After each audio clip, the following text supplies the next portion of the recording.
Kingdoms come and kingdoms go, rivers run and rivers flow. By Dancing Lassie. Chapter 11. I'm glad you're well, White Wolf. Mousak greets him when Geralt wakes next and stumbles his way out of the bedroom towards the smell of food. The Druid is sitting alone in the dining room, a large tureen of stew resting on the table in front of him.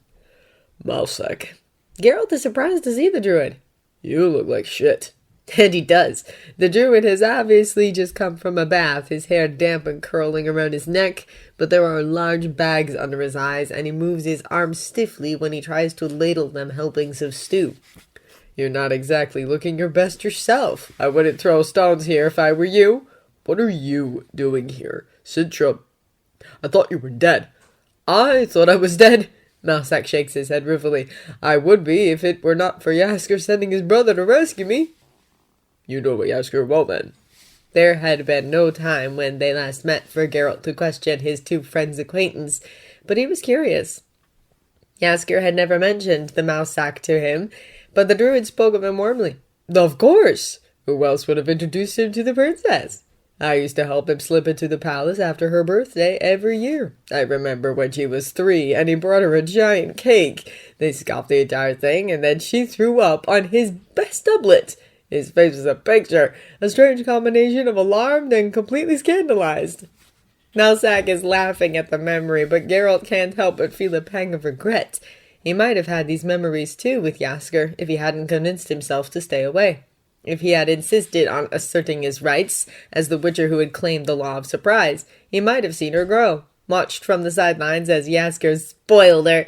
They could have been the strange uncles he's heard every family ought to have.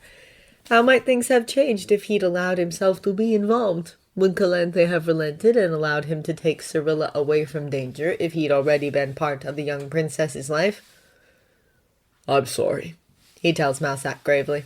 I went back into the palace after I broke out of the keep, but I was too late. There was no one left alive. To his surprise, Mousak just gives him a small wan smile. It's all right, she escaped.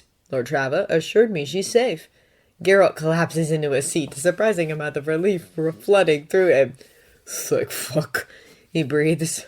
What did Trava say? That there'd better be some of that stew left for me. The god in question strides in, folding himself tiredly into the seat opposite Geralt. His auburn hair has come loose from its usual neat ponytail, and stubble darkens his jaw. He has obviously just come from his river as he lounges completely naked and dripping wet in front of them. The moment Mousak hands him a bowl of stew, he starts eating furiously, talking through large mouthfuls. How is it we spent hundreds of years ignoring you humans and your petty little politics and wars, and now we're bending over backwards to help? All because my little brother can't keep his nose out of trouble. He had to go and get attached to the biggest troublemakers of the continent. You two, he gestures at the Druid and the Witcher, aren't even his acolytes. Why the fuck am I being guilted into saving your asses? I had the impression you rather enjoyed enacting my daring rescue, Mousak told him mildly, passing the god a bread roll to go with his stew. It was very heroic. If I hadn't been about to pass out from fear and hunger, I assure you I would have swooned. What happened? Geralt asks, finally digging into his own meal. Trava just laughs from his chair, slapping his own thigh in merriment. Geralt wishes he'd close his legs. It says something about his pitiful love life that he's seen more of Trava's body than his brother's. For all that Jaskier and Geralt are willing to take baths or change in the same room, the bard has never been one to just lounge around naked and on display. Frangilla, the Nilfgaardian sorceress, wished to use me to track down the princess. She ordered a Doppler to impersonate me. They let it loose after me, and I was sure it was going to kill me once it had my form, but it was knocked from me with a blast of water. Next thing I know, this fine river god comes hurtling out of nowhere and tosses me over his shoulder, sprinting us away. You should have seen the witch's face when she fell in the well, Trava laughs. I haven't taken part in a rain in ages. It brought back memories. But there's a Doppler out there with your face and memories. Geralt cannot join in with the laughter. He's going to go after Cirilla. Calm down, Geralt. Trava ladles more food into his bowl. We've secured the girl. She's completely safe. Vidar got wind of her in Brokilon Forest. She contacted the rest of us, and Etta has her now. The girl may get her ear tucked off, but Etta will never let anything happen to her on her watch. It calms Geralt slightly. He's met Lady Esther a couple of times. She's loud, vain, and brash, but she has a feisty spirit and is ruthless with a spine of steel. Her incessant chattering could drive the soberest of men to drink, but her heart is ultimately in the right place. So what now? He asks. Where do we go from here? Travis shrugs. That's up to you kings and queens. We've done more than enough. It's not for us to meddle in human politics. It gets messy, though I've no doubt Jaskier will ignore our warnings. He's young. He'll end this with time, just as we all did. In the meantime, you, he gestures at the Druid, have a frantic moment of peace. I set Irina and her girls up in one of my spare houses. Mama knows what the neighbors think. And you, this time he points accusingly at Geralt. Well, I still can't tell you where Jaskier is, but there's nothing to stop me from letting you know that Etta is currently escorting the princess to Lettenhove. Lettenhove, the large city situated at the mouth of the Pancrats, where it meets the Yaruga, of course! It's so simple, but it would never have occurred to Geralt on his own, not with Jaskier's well-voiced distaste for his own river. Thank you, he tells Travis sincerely. I'll pack my things and leave at once. You'll fetch some wine and leave tomorrow, Trapper corrects. We've bought ourselves a bit of time, Witcher. Might as well enjoy ourselves while we're still able to. You'll lose nothing by setting off in the morning. It's not like my brother is going anywhere. A fortnight of enduring Lady Esther's constant twittering, and Ciri is just about ready to throw herself off the barge, or at the very least toss her embroidery hoop over the edge. She has not been winning any prizes in the daily craft games Lady Esther dreams up, and at the end of each day the river goddess despairs loudly and disparages Ciri's efforts. You have such dainty hands, she laments. How can you create such an eyesore? And there is no escape. Ciri is not allowed off the barge. At night when they anchor, the rest of the party is rowed to shore and sets up camp along the riverbanks. Ciri and Lady Esther remain alone on the barge, sleeping in the tiny cabin at the stern of the boat. While you were on the water, I can ensure no one notices you, Lady Esther explains, braiding Ciri's hair back from her face before they go to bed. Nilfgaardians won't even realize my boat is here, but things get riskier the moment you step ashore. You'll just have to camp down with me for now. Lady Esther, it turns out, talks in her sleep. 14 days of enduring Lady Esther and her lady's endless chatter, cooped up in a small space and unable even to properly stretch her legs, and Ciri is convinced she's going insane. It's not as if the conversation is ever about anything of interest. Lady Esther makes a point of keeping the topics of conversation away from the ongoing war, and instead fashion and courtly gossip are the order of the day every day. She scolds Ciri when it's clear the girl is not paying attention, trying to impress upon her the importance of these matters. You're a princess, dear. You should realize by now that a well-put-together outfit can make or break diplomatic negotiations, and you should always know who is sleeping in whose bed. That's how you can tell where their loyalties really lie. But is she a princess? Princess of what? On day 15, Ciri gives up even pretending to pay attention. She lies curled up on silk pillows, surrounded by nuthering women, and lets her mind focus on the solid rhythmic crash of oars passing in time through water. Lady Esther jabs her with a needle a few times, but gives up when she fails to get a reaction.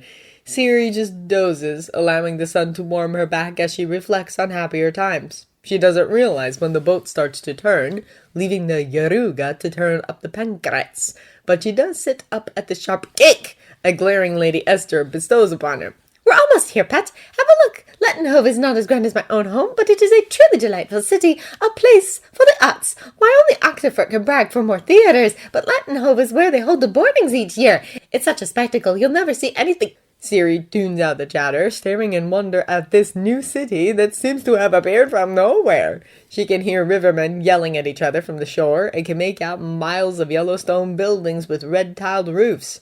As they make their way up the Pancrats, the working part of the city fades into the residential area. Tall, elegant houses perched on a hill rising up from the river with long, narrow gardens leading down to the water's edge. In the distance, Ciri can make out a dock leading from one of the gardens, and there is a figure pacing up and down the length of it. She knows that walk. She recognizes that hair. No one else would wear a doublet that shade of purple. She runs to the side of the boat and unthinkingly throws herself over the edge. She's not a strong swimmer. Ever since her parents' death at sea, large, deep bodies of water have always scared her, but elation sweeps away any fear in this moment.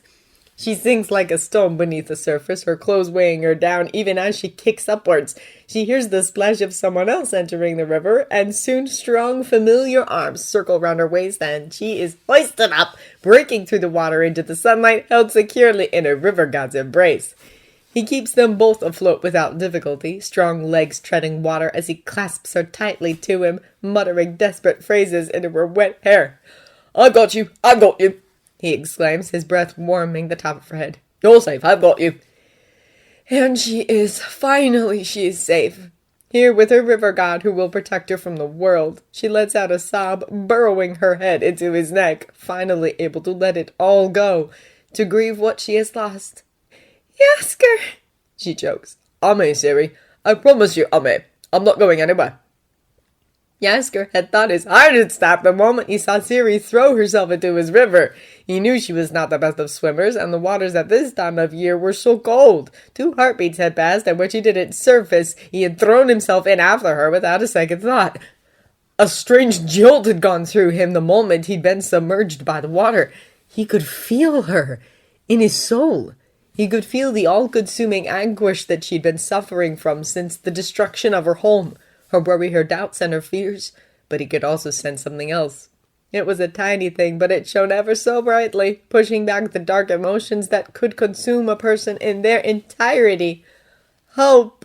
It was hope, and it was connected to him. He had propelled himself through the water faster than any human swimmer could dream of, and scooped up her small form, bringing them back to the surface. He feels her curl into him, trusting him to keep them afloat. He breathes out the tension and worry that has been haunting him for months, murmuring promises into her hair. She is here.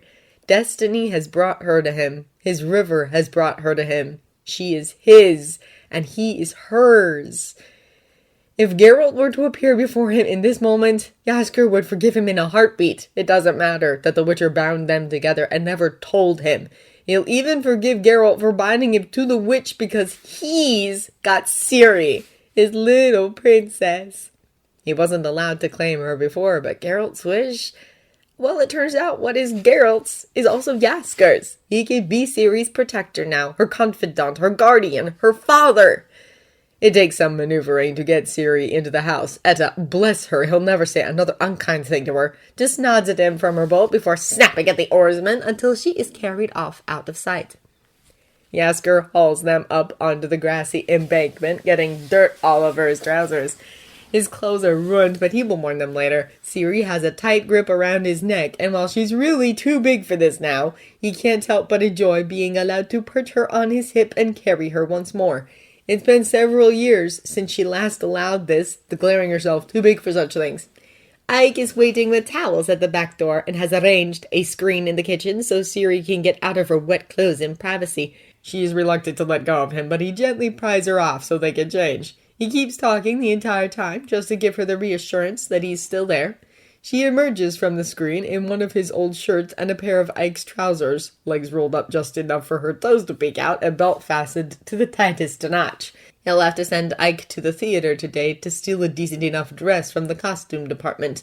Tomorrow he'll take her to the market and buy her some clothes of her own. "Are you hungry?" he asks her softly, but she shakes her head and clings to his arm. Now that they're in no danger of trampling dirt into the rest of the house, Ike is willing to allow them out of the kitchen, and the dogs almost immediately descend upon them. Boxer attempts to climb Jaskier's torso so he can bestow kisses upon his face, panting his happy dog smile. Squeak, a tiny dog with a high-pitched bark, darts around their ankles, sniffing Ciri's curiously before running back to Ike, her favorite human ever. Shadow and Kipper make general nuisances of themselves, getting in the way and preventing any of them from making their way along the narrow hallway. "Down, Boxer!" Jaskier commands as his knees start to buckle under the dog's weight. I said down! Keep a watch where you put the tail or I'll tread on it. I'll bust it all! Siri giggles high, slightly hysterical, girlish laughter, which draws the attention of the hallway's occupants, bipedal and quadrupedal alike. Shadow, who Jaskier strongly suspects has some wolf ancestor in the not-too-distant past, plods over to sniff her hand. She must pass muster because he butts his head underneath it, demanding ear scratches. He rumbles his approval as her hand tentatively moves over his head, and Siri finally lets go of Jaskier so she can scratch under Shadow's chin with her other. It warms Jaskier's heart to see his traumatized ward smiling tentatively at one of his dogs. So, of course, that's when Jaskier loses the war with Boxer and Gravity and tumbles to the floor where he is soon pounced upon by said dog, while Squeak begins to gnaw on his hair. At least Siri finds it amusing. He gets her settled in the drawing room, where 3 of the 6 cats lounge by the window, enjoying the afternoon sun. They don't even twitch as the boisterous dogs enter the room, far too used to such antics. The dogs have learnt better than to disturb them. The bard leaves Siri settled on the rug by the fireplace, happily basking in the attention of her new canine friends, as he quickly steps out of the room with Ike to issue his instructions. A dress for Siri, a light dinner for the 3 of them. Then later tonight he wants Ike to make a round of the pubs to see what the latest gossip is concerning the missing princess from Sintra. Ike is not really suited for the task of spy, but Jaskier is not about to leave Siri alone on her first night here. By supper time, Siri is already yawning every few mouthfuls, so Jaskier shoos her up to bed directly afterwards. Adelaide had swum ahead of Etta and Vida once they had located Siri to inform him of her imminent arrival, and he and Ike had prepared the bedroom next to Jaskier's on the 3rd floor. It's a pretty room. Lavender walls and a comfy 4-poster bed with light floor curtains draped around it. The window looks out onto the garden and beyond that to the river. Jaskier had thought when airing the room earlier that week that Siri might find some comfort in having his river in view. Do you like it? He asks her nervously. He knows it's not as grand or large as a room in the palace, but he thinks it's still very charming. It's lovely, she tells him softly, fiddling nervously with the bottom of his shirt. Can you stay with me just until I fall asleep? He melts. There's no other word for it. He goes to his own room only briefly to pull off his boots and tug off his doublet before heading back to Siri's. She's already curled up under the covers, and he settles down next to her on top of them. She instantly scoots closer, and he wraps an arm around her, hoping that he's helping, that she feels safe. I always knew you were magic, she whispers to him. Oh, no. Hesitatingly, plastered as close as she can get to his side, she tells him the tale of her life since she last saw him. It's a parody of that time so long ago when he lay wounded in Mousek's bed, and she sweetly told him stories to keep his spirits up. He doesn't interrupt, only strokes her hair during the hard parts and lets her cling. He is so glad that she's here, that his siblings had looked out for her on his behalf when he'd been unable to do so himself. He owes them more than he will ever be able to repay. When he'd first heard of the sacking of Sintra, he'd broken. He'd locked himself in his room and howled out his grief and anger as Ike and Boxer begged him to let them in from the other side of the door. It had been many days before he could force himself to leave his bed. What was the point? And the light had only properly entered his world again when Adelaide had come to tell him of Siri's discovery. I want to stay with you, Siri tells him as she finishes her tale. She's crying, soaking the front of his shirt with her tears. You shall, he vows. I'm not letting you go. But grandmother said I had to find Geralt of Rivia, she sobs. He's my destiny. I'm going to have to leave to find him. No, Jaskier swears. You don't. He's my destiny as well. And if Destiny wants us to be with him, then she can send Geralt here herself. You promise? She peeks up at him from under the covers with one red-ribbed eye. I promise. He's strong enough to face Geralt again. For Siri, he is strong enough to face anyone, Yennefer included. Eventually, Siri falls asleep, and he is reluctant to leave, not wanting her to wake up alone. He dozes until the soft sound of the door opening rouses him. Ike has returned, and he has Shadow at his side. Carefully, Jaskier extracts himself from the bed. He needs to know what Ike has found out. Shadow quickly takes his place, curling up next to the small princess, ready to keep guard for the rest of the night. Jaskier takes a moment to memorize this moment so he can keep this image stored in his mind forever, then silently shuts the door.